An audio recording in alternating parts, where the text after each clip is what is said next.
Issue ख्वातिन फिर वही है कि हमने 18वीं तरमीम हम करना चाह रहे थे, हम चाह रहे थे कि आइन ठीक हो जाए, 1973 का आइन जो भुट्टो साहब ने दिया उसको ठीक कर लिया जाए, उसकी सिमत बेहतर कर ली जाए, हो गया। लेकिन क्या ये 18वीं तरमीम हो या सारा आइन हो, उसको हम रीडिज़ाइन भी कर लें तो इसका आम आदमी को फ़ायदा होगा। जैसे चीचा वतनी के लोगों ने खुदकुशी कर ली, 2 मियाँ बीवी ने, क्या इस किस्म के लोगों को इसका फ़ायदा होगा? हम सबसे बड़ा साहब इस किस्म के लोगों को कब फ़ायदा होगा इन सारी चीज़ों का? नहीं देखें, इसमें तो कोई शक ही नहीं, गुर्बत है, बेरोजगारी है, जब गुर्बत होगी तो ऐसे वाकयात होंगे। और बड़ा ही अफसोस था। ठीक करेगी हुकूमत, हुकूमत तब करेगी जब निजाम बेहतर होगा। आप हुकूमत, हम हुकूमत में तो अब है ना, जब मार्शल आ जाते हैं 10-10 साल और फिर उसके बाद सिविल गवर्नमेंट आती है, सारे मसाइल 2 साल में आपने नहीं 2 साल में बता रहा हूँ ना, 2 साल में हमने बड़ा कुछ किया। अभी बता देता हूँ, फिर आप कहेंगे आप तो अपने गवर्नमेंट की तारीफ कर रहे हैं। तो आज के हवाले से मैं बताना चाहूंगा, आज 18वीं तरमीम में एक बहुत बड़े स्टेप लिए गए हैं इस गुर्बत और बेरोजगारी और सूबाई हुकूमतों को मजबूत करने के लिए, ताकि हमारी सूबाई जो हुकूमतें हैं, इकाइयाँ जो हैं, मुख्तलिफ सूबे जो हैं, वो ये समझ लें कि हमारे वसाइल हमारे अवाम पे खर्च कर रहे हैं। मसलन पहले ऐसे कभी ना था कि जितने भी नेचुरल रिसोर्सेज हैं सूबा जो जिस सूबे में होंगे, पहली बार ऐसा हुआ है कि 50% जो है उनको मरकज ने सूबाई हुकूमतों को शेयर होल्डर बना लिया है। इससे पहले तमाम वो फेडरल गवर्नमेंट के थे, लेकिन 18वीं तरमीम में उसको 50% सूबाई हुकूमतों को उसमें हिस्सेदार बना लिया गया है। सूबाई हुकूमत बस खाएंगी, लगाएंगे नहीं, सूबे ये तो फिर आगे बढ़ रहा है ना, सूबे उसके हिस्सेदार बन गए हैं। इसी तरह NFC अवार्ड आपने देखा कि चारों सूबाई हुकूमतें, चीफ मिनिस्टर ने इत्फाक किया और एक ऐसा NFC अवार्ड आया जिसमें तमाम सूबे मुत्फिक थे। 18वीं तरमीम में जो शिक डाली गई है कि आइंदा जो भी अवार्ड होगा, जो ये NFC अवार्ड जो लेटेस्ट हुआ है जिसमें तमाम चारों सूबाई हुकूमतें मुतमईन थी, यहां से शुरू होगा, इससे पीछे वो ठीक है। आपने बड़े कमाल किए, इसमें कोई शक नहीं, आपकी हुकूमत ने बड़ा बेहतर किया। तो साहब एक छोटी सी बात यह है कि एक तरफ तो ये सूरत हाल है कि आप ये कह रहे हैं कि हमने ये ठीक कर लिया, लेकिन अदलिया के मामले में आपका ये है कि आपकी पार्टी बबांगे दोहल ये कह रही है कि मोहतरमा बेनज़ीर भुट्टो की कब्र को जो है वो उसका ट्रायल नहीं होने देंगे। यानी एक सूरत हाल तो ये है कि आप ये सारी चीजें गुनवाने, लेकिन जहां पे आपके अपने मफादात को जब्त पड़ता है तो आप अदलिया हो, कानून हो, उसकी धज्जियां उड़ा देते हैं। मोहतरमा का ट्रायल होता रहा, मोहतरमा का ट्रायल क्यों नहीं हुआ? मोहतरमा के खिलाफ केसेस बने, मोहतरमा ने वो ट्रायल फेस किए। अब आगे चले, सदर साहब को ट्रायल जिंदगी में ये ट्रायल साहब को ट्रायल होने दें, उनको क्या प्रॉब्लम? अब उनकी डेथ के बाद तो मोहतरमा को कोई बंदा अदालत में नहीं बुलवा रहा। This is law. सदर साहब को तो होने देना ट्रायल, सदर साहब को क्यों नहीं होने? सदर का वो जो ट्रायल कैसे होगा? आइन क्या किसी एक शख्स के लिए?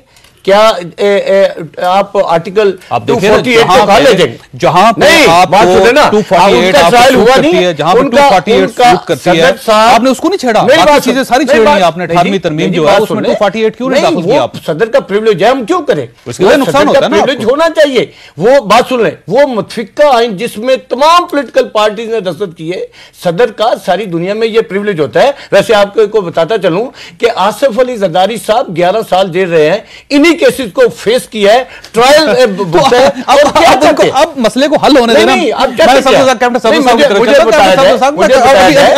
क्या ये इंसाफ की तौहीन नहीं है कि एक आदमी 18 साल 11 साल जेल में रहे और आप उसको कोई सजा न दिलवा सके, आप उसको कोई उसका कोई फैसला न कर सके, जितने फैसले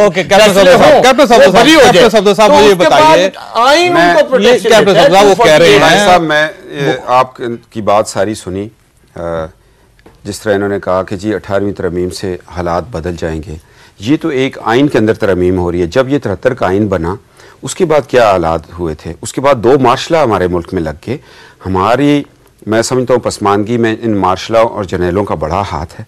इस जमहूरियत को हमें बचाना पड़ेगा। ये सारी जमहूरी कुव्वतें बैठी हैं, हमें इनका साथ नहीं देना चाहिए। एक बात जर्नलों का, एक बात ये होगी। दूसरी तरफ जो दूसरा आप पॉइंट मुझे पूछ रहे हैं कि जी अगर इस आइन को हम अपने घर में जाके रख छोड़ें, देखिए कुरान घर में हो तो बरकत होती है, उसको पढ़ के अमल किया जाए तो नजात होती है। इसी तरह जो आइन बनता है उस पर अमल हो तो फिर तरक्की होती है। हमने आज तक अमल नहीं किया इस आइन पे। 248 पे तो कर रहे हैं अमल वो? नहीं, 248 की मैं आपको तशरीह कर देता हूँ 2 लाइनों में। ये जो सारे लोग कह रहे हैं ना कि जी सदर साहब को नहीं बुलाया जाता, मैं 248 पढ़ता नहीं हूँ, जो मैं 2-4 लाइनें पढ़ के आपको उसका मफहूम बताता हूँ। ताम इसका मतलब ये भी नहीं कि सदर और गवर्नर को दीवानी जिम्मेदारी से बरी करार दिया जाए या ख्वाह ये जिम्मेदारी इनके ओहदे संभालने के दौरान ही क्यों ना पैदा हुई हो, जुर्म की मैं बात कर रहा हूँ। ताहम इसके लिए ज़रूरी है कि कम से कम 60 रोज़ बेशतर इसका तहरीरी नोटिस वो आगे उसके में चले जाते हैं। मैं सिर्फ ये 2 लाइनें इसलिए पढ़ के आपको बता रहा हूँ कि इसमें उनका ट्रायल हो सकता है। BLD का भी इन्होंने हवाला दिया है 64 लाहौर 376 पेज नंबर। आप अपोजिशन है, आप मुतालबा करें, ये एक दफा सारी पढ़ेंगे तो फिर नहीं आप मुतालबा करें। अच्छा देखिए मेरी बात सुने, हम क्यों मुतालबा करें? क्यों मुतालबा? आप अपोजिशन, हम ऑपोजिशन है। जब एक ऑलरेडी जो चीज कोर्ट में पड़ी हुई है, कोर्ट उसको सुन रहा है, हमने यही करना था कि जी हम NRO को नहीं मानते, सब लोगों ने कहा नहीं मानते।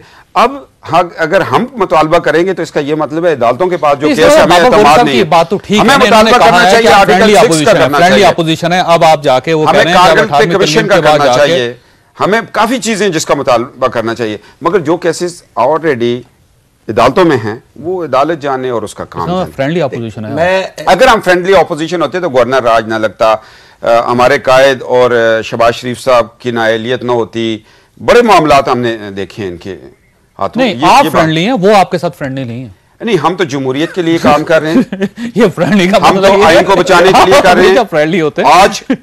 आज इस मुल्क को अगर जमहूरियत से कोई जमहूरियत को जो चलाने की कोशिश कर रहा है तो वो मुस्लिम लीग नून है। लेकिन और इस पौधे को बचा के का आम आदमी को कोई फायदा नहीं हो रहा। आम आदमी को तब फायदा होगा जब वोट की ताकत से हुकूमतें बनेंगी, अपने कायद वोट की ताकत से हुकूमतें घर जाएंगी। ये कहना है कि जमहूरियत बदनाम हो रही है हुकूमत की वजह से। इस जमहूरियत का आम पावर करवा रहे हैं बार बार कि जी ऐसा अमल ना किया जाए जिससे हमारी भी बदनामी हो, आपकी भी बदनामी हो और इस सिस्टम की बदनामी हो। ये हमारा पार्लियामेंट के अंदर बैठने का यही मकसद हुआ ना, नारे लगाएं, बातें करें, जमहूरियत जमहूरियत जमहूरियत जिंदाबाद, लेकिन आप आदमी तक जमहूरियत को ना पहुंचने। तो एक छोटी सी ब्रेक लूंगा इम्तियाज साहब, मैं उसके बाद डेफिनेटली आपकी तरफ छोटी सी ब्रेक को ब्रेक के बाद वापस आता हूं।